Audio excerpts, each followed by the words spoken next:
When I stepped home, the whole family stared at my husband and my sister. That's when Dad said, "We need to talk." I remember the night everything cracked open with the kind of painful clarity that never blurs, no matter how many years pass. The airport lights in my hometown glared too bright after 3 sleepless days in another city, and the cold bit straight through my coat as I crossed the parking lot. My body ached from travel and stress. My shoulder still throbbed where my laptop bag dug into it. I had just salvaged a deal my husband had almost ruined with his ego, and all I wanted was to go home, drop the weight of the world at the front door, and sink into the familiar comfort of my own life. I drove through quiet streets toward the house that was meant to be my refuge, rehearsing what I would say when I walked in. I wanted to tell my husband that the company we had built together was safe again because I had worked through the night. I wanted to tease him, to say he owed me dinner and maybe something as simple as a thank you. When I pulled into our driveway, the house was lit up like a showroom, every downstairs light blazing against the cold night. That was my first warning. This late, the house was usually hushed. My husband in his study, my son in his room, the hum of the heater, the quiet of a place that had seen too many long days. But that night there was a strange stillness, not peaceful at all, more like a breath held for too long. I stepped inside, dropped my keys in the bowl by habit, and called out into the silence. My mother answered from the living room, but she was not supposed to be there. She lived far enough away that anything bringing her over at this hour could only be serious. My heart jumped into my throat. For a moment I imagined ambulances, illnesses, some tragedy I hadn't been there for. I rushed to the living room and stopped dead in the doorway. It felt like walking into an ambush. Hit that subscribe button and tap the bell icon so you never miss our latest uploads. They were all there, arranged almost deliberately on the sofa and chairs, as if someone had choreographed the scene. My husband sat in the middle of the couch, immaculate in a white shirt, but his eyes slid away from mine. On one side of him, my mother perched stiff and proper, fingers laced so tightly her knuckles shone. On the other side was my younger sister, legs crossed, wearing a silk blouse I was almost certain had gone missing from my closet. In the armchair sat my son, shoulders squared like a guard dog posted at a door. Their faces weren't grief-stricken, or worried, or relieved to see me. They were fixed, guarded, determined. The air felt thick enough to drown in. I asked what was going on, already afraid of the answer, already knowing on some wordless level that whatever this was, it had been rehearsed without me. My son stood up, blocking my path into the room. He didn't hug me. He didn't smile. His voice was colder than I'd ever heard it as he told me to sit down and listen, not to make a scene. He said I had to accept a new reality, that I was no longer in charge of this family. It was like someone had swapped my life with a stranger's horrors. I looked to my husband, the man whose name was on our letterheads beside mine, the man whose career I had propped up so many nights I'd forgotten how to sleep properly. He met my gaze at last with a mixture of impatience and pity that snapped something inside me. He told me it was over. Not a discussion, not a fight in progress. In his mind it was already finished. My son pointed at my sister and told me she made his father happier now, that she understood him in ways I never had. For a heartbeat everything inside me went silent, and then a roar of disbelief and rage flooded my chest. I looked at my sister, the girl I had protected my entire life, and saw the triumphant curve at the corner of her mouth, the delicate tuck of hair behind her ear, the glint of a ring I recognized even before my brain caught up. It was my ring, the antique diamond my husband had given me for our 20th anniversary, the one that had vanished from my jewelry box months earlier while he told me I must have lost it at the gym. It sparkled on her finger under my own ceiling lights. When I said as much, he shrugged in front of everyone and said it looked better on her, that it had been wasted on me. Then my own mother spoke, not with shock or outrage but with a clinical calm that cut deeper than any scream. She said they wanted to do this as a family, that they were doing what was best, that I had married my job and left a man with needs, and that it wasn't fair to punish two people for falling in love. She talked as though she were the wise elder, neutral and compassionate, instead of the woman who had watched my sister move into my life like a thief and chosen to cheer her on. My son announced that I needed to leave the house, that his father was keeping it and he was staying, that I created too much tension. He spoke to me like a landlord evicting a tenant, not a child speaking to the mother who had sat up with him through childhood fevers and scraped knees, who had worked endless hours to pay the tuition bills he never even saw. I asked him if he was really choosing this, choosing the woman in my clothes wearing my ring while sitting on my couch with my husband's hand on her knee. He said she wasn't just his aunt anymore, and every word was another crack in a life I had spent decades building. I could taste bile in my throat. My heart was pounding so hard that it hurt. But I would not collapse in front of them, and I refused to scream. I stood straighter instead. My voice, when it came, was quiet and edged with steel when I told my husband he had no idea what was coming.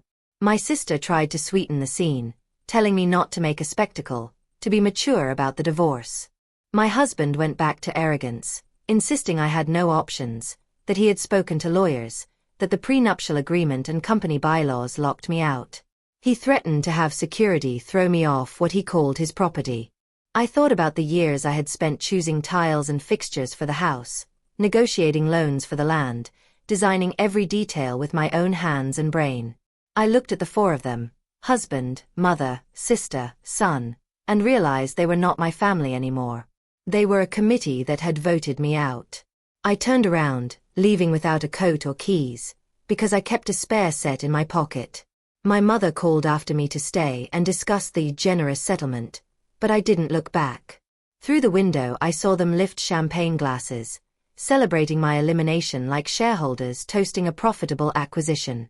I drove away with hands clenched so tight around the steering wheel that my fingers went numb, not knowing where I was headed, only that the version of me they were used to, the woman who patched up everything and let herself bleed for their comfort, had died on that sofa. Whatever came next would be someone they had never met.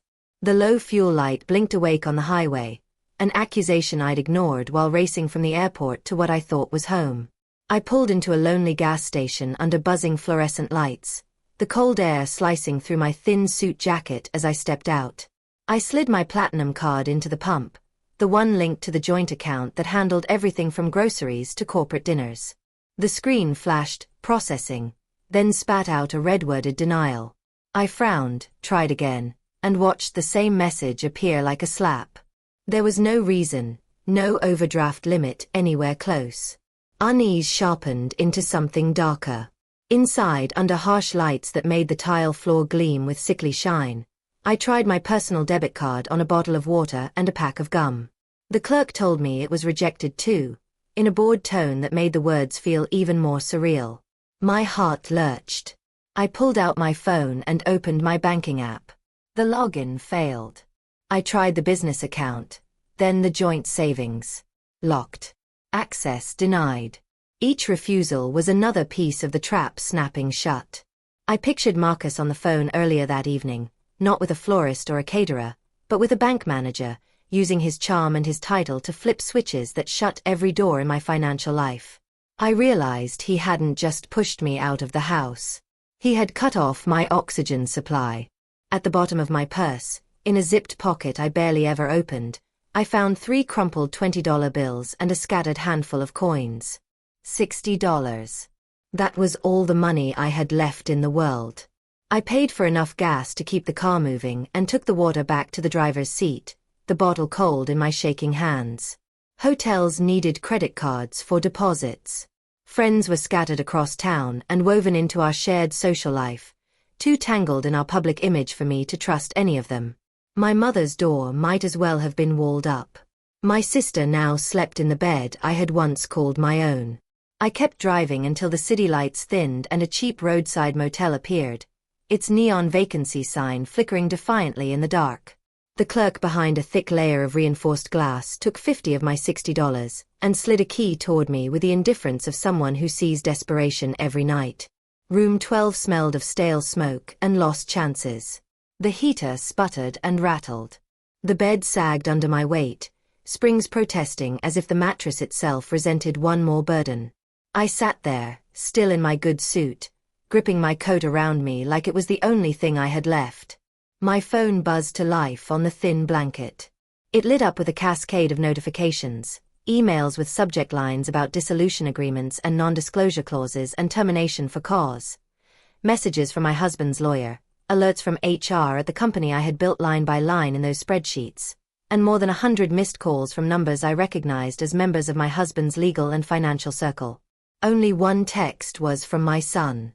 He didn't apologize or ask if I was safe. He told me not to make this harder, said his father would cut off his tuition and trust fund if I fought back, reminded me that I had always told him to be ambitious. I read the words in that dim, dirty room and felt the last illusion shatter. Marcus hadn't just bought my mother and my sister. He had purchased my son's loyalty with the money I had helped him earn. I cried then, not the beautiful tears people shed in movies but the raw, ugly kind that leaves your throat burning and your eyes swollen. I cried for the child I had held against my chest in hospital rooms, for the sister I had defended from bullies and landlords and bad decisions, for the husband whose dreams I had believed in when no one else would fund them, and for the girl I used to be before my mother taught me that love had to be bought. When the tears finally dried into a brittle crust on my cheeks, something else moved into the hollow space they left behind. It was cold and heavy, a solid weight that steadied my hands. They thought they had erased me by cutting off my cards and changing my passwords. They had forgotten who had written those passwords in the first place. They had forgotten who structured the company's internal servers, who mapped the maze of accounts, who negotiated every loan and contract and compliance rule. They had forgotten that the one thing you never do to an architect is lock her out of her own building and assume she doesn't know all the back doors.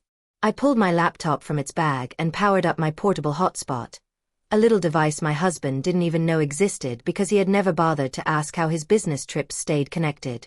I didn't even try to log into the bank. Those accounts were gone for now, and I wasn't going to waste energy pounding on closed doors. Instead, I went straight to the private server hub the company used for sensitive documents, the one my husband insisted on building years ago because he was terrified of outside IT vendors seeing our financial guts. He had demanded a bypass login, something outside normal protocols that would let us in even if employees revolted. He had called it the emergency key.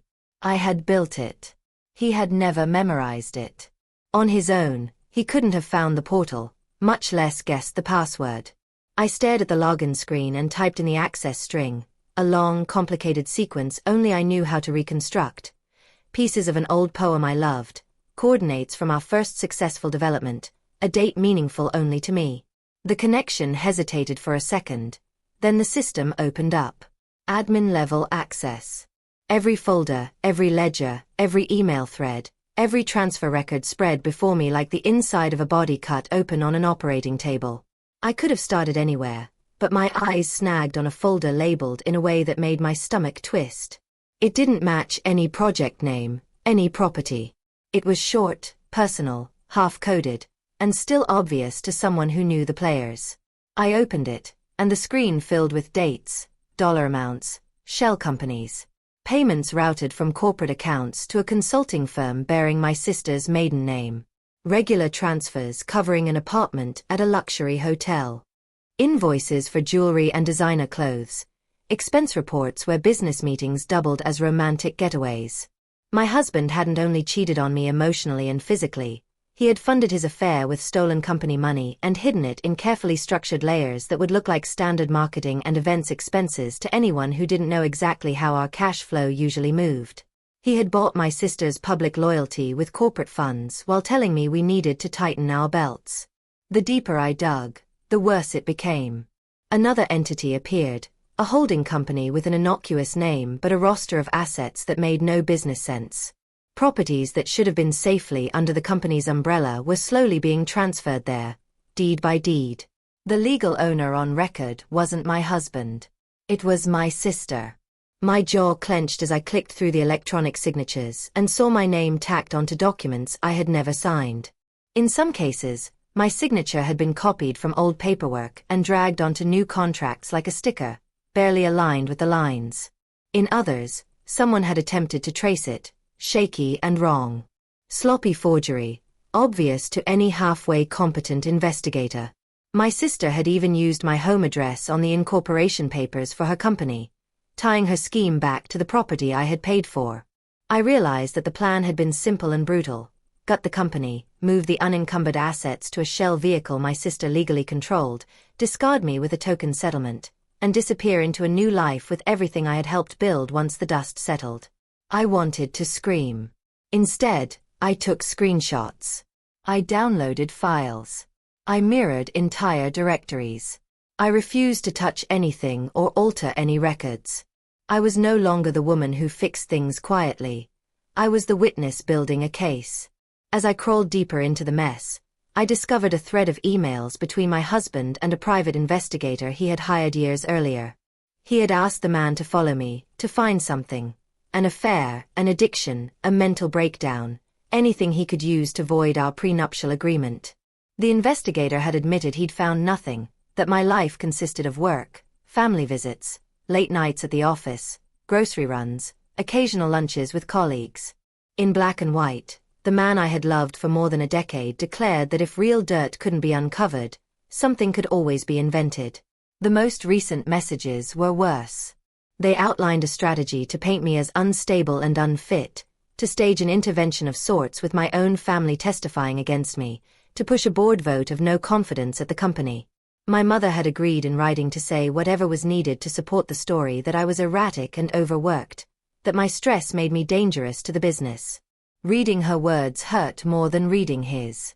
She had never been generous with affection, but she had taught me that family was all we had. She had twisted that belief, sold it, used it against me. My anger cooled into something precise. Raw rage is wild and messy, but what settled in me that night was measured. They wanted to make me look unhinged while they stole everything in the background. If I stormed into an office tomorrow with shaking hands and accusations, they would only see exactly what they were trying to paint, an emotional woman out of control. I couldn't afford that. I needed a strategy. I needed allies. I needed someone who hated my husband's arrogance enough to enjoy helping me dismantle him, and who had enough power that my husband's money wouldn't scare him. Only one name came to mind. He was a rival in our industry, older, sharper, with a reputation for being as ruthless as he was careful. Years before, my husband had undercut him for a valuable development deal, using an illegal bribe to get zoning approvals. The rival had suspected, even accused him publicly of playing dirty, but no proof had ever surfaced. I had fought that project in our own kitchen, arguing that it was too risky, too far over the ethical line. My husband had gone ahead behind my back. The deal had made us a lot of money and cemented his public image. It had also left a man with a long memory and deep pockets watching him from across the city. I dialed the number for that rival's office from memory, because I had always kept track of the people who didn't trust us. When his assistant answered, I invoked the deal my husband had stolen and mentioned I had the emails to prove exactly how he had done it. I expected to be brushed off or told to send an email. Instead, after a short silence, the man himself came on the line, his voice dry and edged. He assumed at first that my husband had sent me to gloat, and I told him no. My husband had just fired me, emptied my accounts, and installed my sister in my home. I said I wasn't calling to brag. I was calling because I was done playing peacemaker and ready to burn the structure down. Then I said the words he needed to hear. I know exactly how he cheated you, and I have the documents. That was all it took for him to agree to a meeting. By the time I walked into the private library lounge where he waited the next day, I had barely slept. The motel bed had left my back throbbing, but adrenaline kept my steps steady. The lounge was all polished wood and leather and soft lamps, the air smelling faintly of expensive whiskey and old books. He watched me approach with a level gaze, taking in my wrinkled suit, my tired face, the controlled tension in my movements. He remarked bluntly that I looked terrible. I admitted that I felt worse than I looked, but that my mind was clear. I didn't waste his time with pleasantries. I opened my laptop, laid out the files, and showed him exactly how my husband had bribed a council member to swing that zoning vote. As he read, something shifted in his expression. It wasn't sympathy. It was respect edged with cold satisfaction. When he asked why I was showing him this now, why I hadn't spoken up when I'd been benefiting from the deal, I told him the truth. I hadn't known. My husband had kept a parallel set of records and hidden his worst decisions even from me. I had only found the shadow books after he shoved me out of my life and locked me out of the official systems. Now that I knew, I couldn't pretend. I laid out what I believed was coming. The company was over-leveraged, bleeding cash through secret channels, and on the verge of defaulting on several loans. My husband was funneling money into my sister's holdings and using it to pay for the wedding that was supposed to announce their new life in style. I said that if we moved fast, there was a way to both save parts of the company and make sure my husband never enjoyed another day of it. We talked for hours, building a plan together across the polished table. He agreed to help me, not out of charity but from a clear-eyed calculation that the fall of a rival could become an opportunity for him. He offered his personal attorney to represent me in the divorce, not as a favor but as an investment. In return, I would help secure certain properties for him legally when the dust settled, through deals that would pass any inspection. For the first time since I had walked into my own living room and found a tribunal waiting, I felt like I wasn't facing a tidal wave alone with a paper cup. That lawyer drafted what looked, on the surface, like a humiliating surrender. The proposed divorce agreement handed the house, the company, and most visible assets to my husband. It offered me a one-time payout far below what half of our joint estate was truly worth. It said I waived any future claims. It was exactly the kind of document my husband would gloat over as proof that he had won. Buried deep in the boilerplate, however, surrounded by forgettable legal language about liabilities and disclosures, sat a clause that would poison the whole thing from the inside. It said that if either party had concealed criminal activity, engaged in fraud, or was convicted of certain offenses within a set window of time after signing, the entire agreement would collapse and the assets would revert to the innocent party. It read like a generic protection, the sort of thing overworked lawyers skim over when hunting for big numbers and obvious landmines. I knew my husband's lawyer was lazy, because I had approved his invoices for years. I also knew my husband had never read more than the first page of any contract I'd put in front of him. He prided himself on being a big-picture man who let the experts handle the details. For once, that arrogance would serve me. When the day came to sign, I stepped into the downtown office where my husband sat with his attorney. I walked in deliberately underdressed and without makeup, hair scraped back, hands folded around a cheap handbag. I made myself look smaller, broken, hollowed out. My husband smirked when he saw me.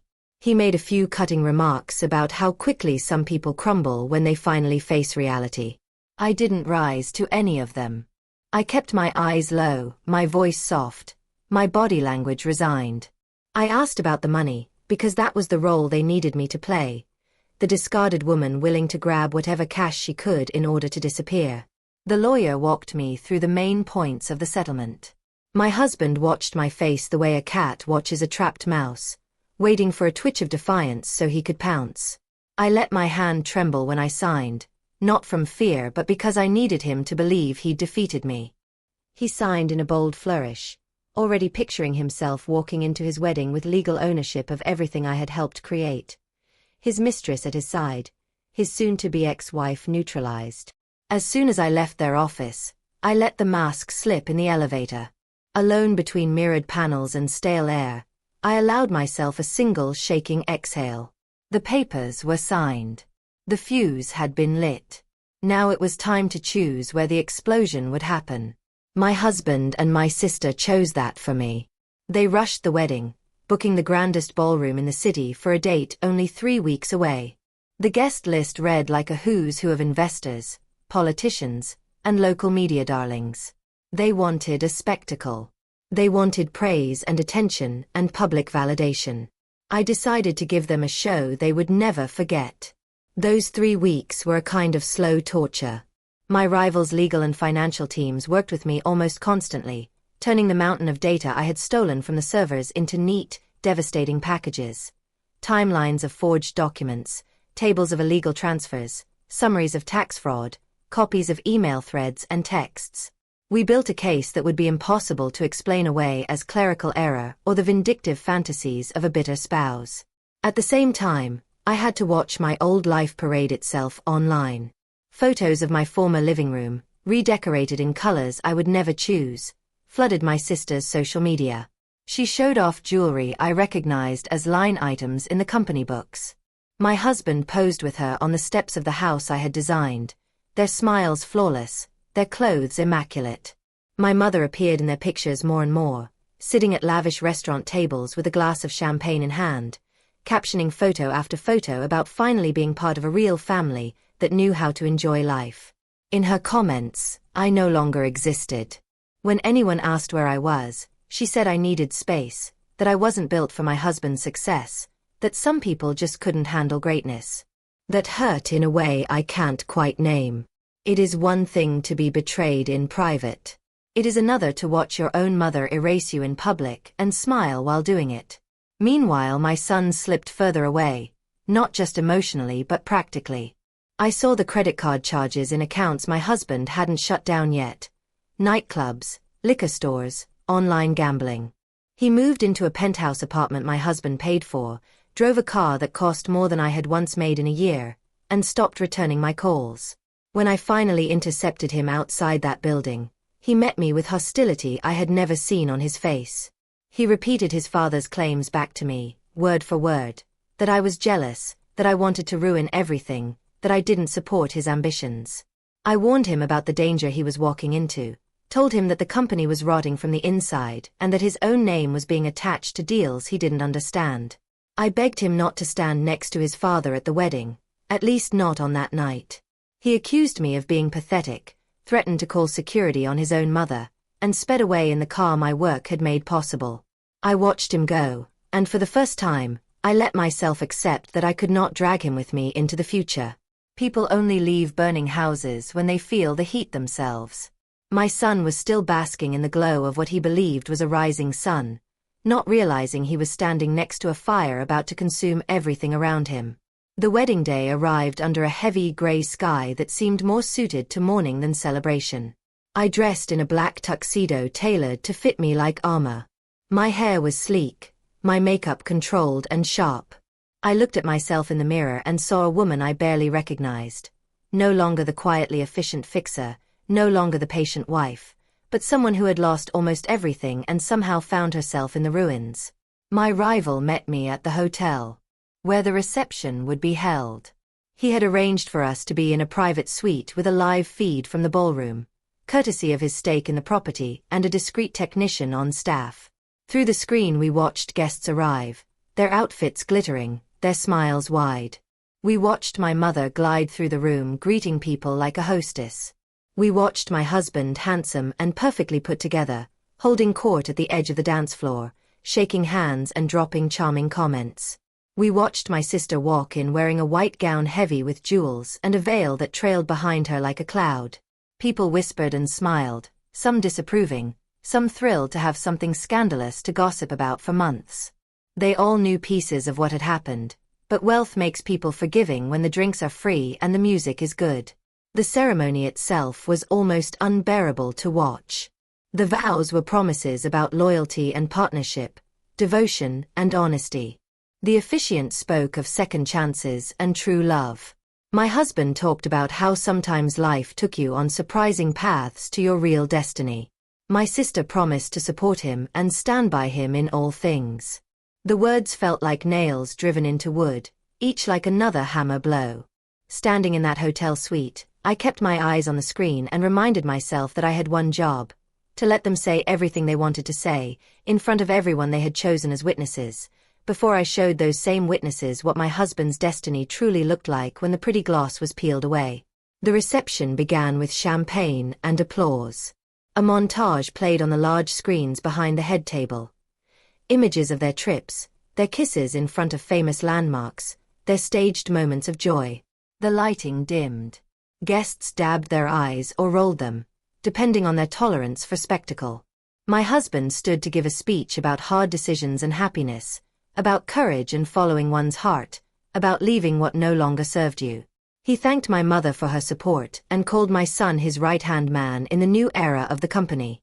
When he lifted his glass toward my sister for a toast, the signal came. The technician was ready. I told him to cut the montage and switch to the first file. The music cut out mid-swell. The screen flickered. An image appeared that did not fit the romance. A scan of a corporate credit card statement, my sister's name and my address visible near the top, an obscene jewelry charge, and a line noting that the payment had been processed through a business account. Confusion rustled through the crowd. My sister's smile faltered. My husband stiffened. My mother twisted in her chair to look at the screen, then at the faces of the guests as they leaned in closer. I stepped into the ballroom then, walking down the central aisle between tables heavy with flowers and crystal. Conversations died as heads turned toward the sound of my heels on the marble. The tuxedo set me apart from the sea of gowns and suits, as if the shadows of the room had taken human shape and decided to walk into the light. My husband saw me and went pale. My sister's mouth opened and closed silently.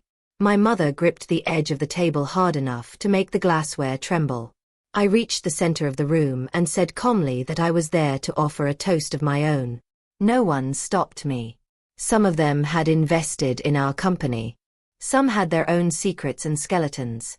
They knew the scent of disaster and didn't look away from it. I raised the small remote in my hand and pressed the button. The screen behind the head table changed again. Now it showed excerpts of the email thread between my husband and the investigator he'd hired, including the line where he encouraged the man to look harder or invent something, anything, because he refused to give me half of what I was owed. The words cast the room into a new kind of silence. The myth of the devoted, wronged man evaporated in a few paragraphs. I did not shout. I didn't need to. The evidence was loud enough. I spoke in a voice that carried clearly across the room, explaining that while they had been busy narrating a story about a wife who couldn't handle success, another story had been unfolding behind the scenes. I pointed out the forged signatures that weren't mine, the shell companies in my sister's name that held assets drained from the company, the wire transfers that paid for hotel suites and jewelry while contractors went unpaid and loans edged toward default. I clicked through documents and messages, each one building on the last. My husband lunged for the stage equipment, shouting at the staff to cut the feed, to throw me out, to ignore everything they were seeing and remember how loyal he had been to them. The hotel staff didn't move. My rival stepped inside then, unhurried, and reminded the security guard that he controlled their paychecks. The officers waiting discreetly near the door stayed in place, watching, not intervening. It was not their moment yet. I turned the screen to my mother next, displaying messages where my husband referred to her in dismissive terms, bragged about how easy she was to manage as long as she was paid, and congratulated himself on how effectively she kept me in the dark. Her face crumpled as she read. The betrayal cut both ways this time. The daughter she had never truly cherished and the man she had chosen over that daughter, both exposing what she meant to them in the worst possible setting. The guests saw everything. They saw the cold language of exploitation. They saw my mother's devastation. The image of a dignified matriarch shattered in real time. Then I turned the proof toward my son, displaying messages in which my husband promised him an executive title he hadn't earned and joked about how easy it would be to leave him holding responsibilities and debts he would never know how to manage. On one piece of footage my son had never seen, my husband mused about taking new money and leaving the country without him if necessary. My son's posture folded inward. His jaw clenched. The realization that his father would have sacrificed him along with everyone else landed like a blow. The moment the last document finished playing, the inspector who had been standing just inside the doorway stepped forward with her officers. The charges she read out echoed off the high ceiling. Fraud, embezzlement, forgery, conspiracy. When they took my husband's wrists in their hands and clicked the metal around them, the room inhaled as one. My sister shrieked, insisting she hadn't known anything, that she'd simply done what she'd been told, that she was in love. The officers didn't argue with her. They simply read her own charges and led her away. My husband hurled an insult at me as they turned him toward the exit, calling me bitter, calling me dangerous. I walked up to him and told him quietly that I hadn't ruined anything. I had simply turned on the lights. The empire he loved had been rotten for years. All I had done was stop holding the walls up. The inspector mentioned the signed divorce agreement as she led him out, noting that any criminal conviction would nullify it and hand everything back to me. My husband tried to protest, but for the first time since I'd met him, his words didn't matter. The days that followed blurred together under the glare of headlines and camera flashes. News articles dissected the spectacle of a wedding interrupted by criminal charges, of a wealthy couple brought low by greed and arrogance. Commentators debated whether I had gone too far or not far enough. The courts took less time. Paperwork does not care about gossip. Evidence is either there or it isn't. My husband's lawyers recognized that there was no way to explain away forged records, secret accounts, and doctored leases. He pleaded guilty to reduce his sentence, trading the illusion of innocence for the hope of shaving years from his life in prison. My sister took a deal too, insisting to anyone who would listen that she had only followed my husband's lead. The law was indifferent to their excuses. My mother emptied what remained of her savings to pay for my sister's bail and staggered under the weight of public humiliation. For the first time, she had no daughter's house to retreat to. She came to my door once, tearful, begging me to intercede, to ask the prosecutors for mercy, to remember that family is everything. She framed my sister as fragile, scared, easily misled. I listened, standing in the doorway of the house I now owned outright, the deed back in my name because the poison clause in the divorce agreement had done its work. I told my mother she had made her choice over and over again. For decades, every time she told me I was strong enough to carry more while she poured her attention and money into my sister's latest dream. I told her I would not step in this time, that my sister was not a child and that these were not minor mistakes. They were crimes. My mother told me that if I refused, I was no daughter of hers. I told her she had forfeited the right to claim me as a daughter the moment she chose my husband and sister over my safety and dignity. Then I closed the door gently and locked it. I didn't see my son for weeks after the arrests. The car was gone, the apartment emptied by the authorities. He drifted between friends' couches, his name suddenly a liability instead of a ticket to easy nights and expensive drinks. When he finally appeared in my office, he looked smaller, his arrogance worn thin by the weight of consequences. He stood in the doorway like he wasn't sure he was allowed in. He apologized without excuses, eyes red, voice hoarse. He admitted he had liked the way his father made him feel important, that it was easier to believe he deserved titles and cars than to accept that he hadn't earned anything yet. He said that hearing his father speak about him as dead weight on that video had broken something he didn't know could break. He told me he had nothing and nowhere to go. The part of me that had spent years rushing to fix everything for him rose instinctively, ready to offer solutions and safety. I pushed that instinct down. Love without boundaries had helped bring us all to this place. I told him I loved him deeply, that nothing would change that, but that I wouldn't give him a pile of money to drown in like his father had. I slid a pair of documents across my desk instead, a job application for a low-level position in a modest company I had quietly invested in, and the enrollment forms for night classes at the local university. He stared at them, stunned that this was all I offered.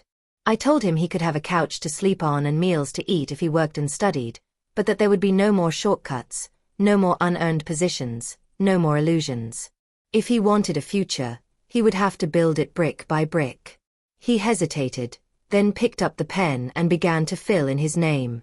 A year later, my life bears little resemblance to the world I walked out of that first night, coatless and nearly penniless. I run a new company now, built from the salvageable pieces of the old one and the hard-won partnerships that grew out of those chaotic months. The office is on a high floor overlooking the city's mix of glass and brick, old neighborhoods pressed up against new developments.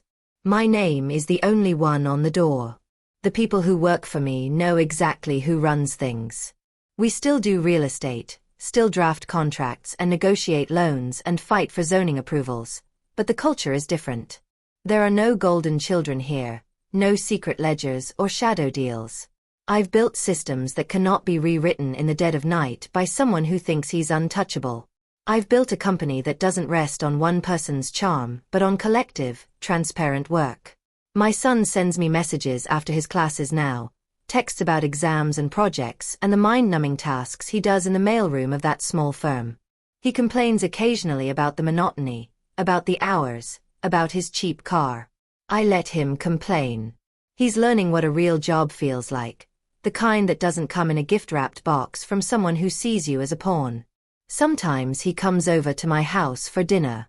We sit at my kitchen table and talked about how to tell a healthy ambition from a dangerous shortcut.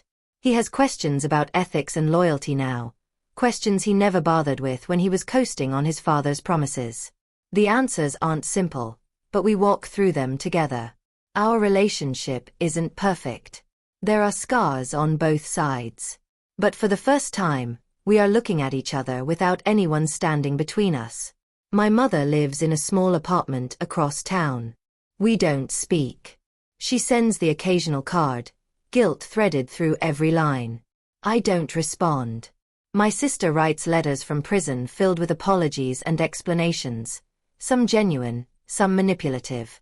I read them once, fold them carefully, and lock them away. I don't respond to those either. Forgiveness, I've learned, is not the same as reconciliation. I can let go of the fantasies that kept me tethered to them without inviting them to hurt me again. I no longer believe that blood alone defines family. Family is not the people who share your features.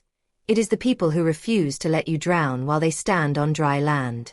It is the people who do not ask you to destroy yourself so they can be comfortable. It is the people who show up when the lights are on and the mess is visible, and stay anyway. Sometimes, late at night, I think back to that first evening when I walked into my own living room and found 4 people I loved sitting like a jury waiting to hand down a sentence. I remember the taste of shock, the burn of humiliation, the crushing sense of being outnumbered in my own home. If I could speak to the version of myself standing there in the doorway, shaking but unbroken, I would tell her this: you are not being discarded because you are weak. You are being pushed out because you are the only one strong enough to walk away. I would tell her that everything she thought she couldn't live without was weighing her down. That the people she believed she existed to serve had been feeding on her, not standing beside her. I would tell her that one day she would sit at a different desk with her own name on the wall behind her, and breathe more easily than she ever had in that beautiful, suffocating house. My story is not clean or simple. I didn't emerge untouched, and there are days when loneliness feels heavy. But when I look at what I have now, a business built on my own terms, a son learning how to stand up straight without leaning on lies, a life in which I no longer wake up wondering which problem I have to fix for someone who will never say thank you, I feel something I hadn't felt in years. Peace. Not the fragile peace of keeping everyone else comfortable, but the solid, quiet peace of living in a home where every key in the drawer belongs to me.